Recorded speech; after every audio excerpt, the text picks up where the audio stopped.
The Lord is my shepherd, I shall not want. He makes me lie down in green pastures. He leads me beside still water. He restores my soul.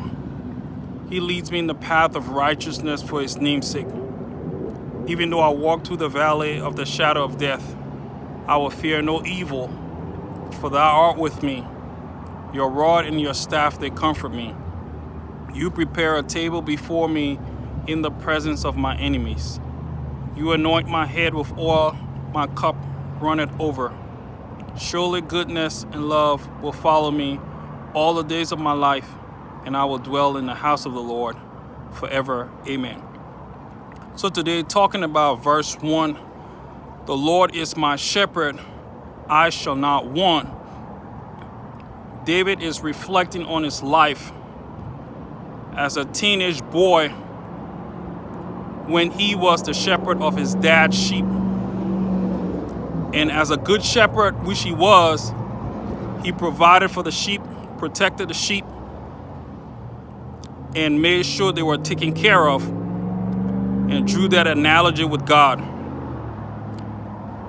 As a story today, I'm going to reflect on an incident that happened while I was in college, and I will have a second part that talk about something most recent. But this is the Lord being shepherd and providing. I remember going on a research opportunity to a university in Missouri where I had less than $50 in my pocket. When I got to the airport, I took taxi to the university's campus. And on my way, I was asking the driver about a church to go to. And he immediately told me that I'm going to put you in connection with a family that might be able to give you a ride to church. It was a Saturday, and I wanted to go to church on a Sunday.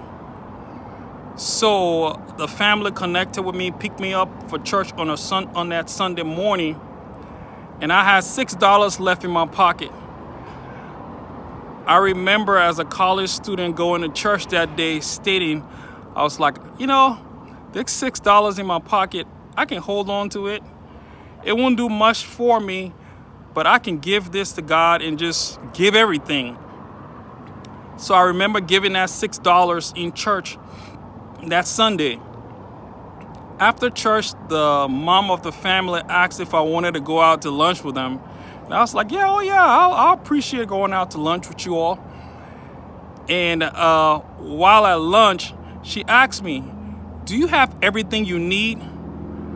And that was my opportunity to share with her the needs that I had, because I wouldn't have gotten paid at this research opportunity until 2 weeks after I got there. And she said, well, make a list. And I made a list of what I wanted. And that family took me to the Walmart, got me everything I needed, and provided me groceries for 2 weeks.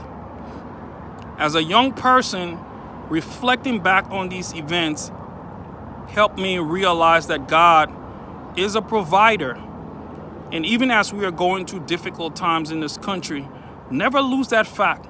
In fact, I challenge you to reminisce on times where God has provided for you and use that as a means to be grateful to Him that He will provide for you now.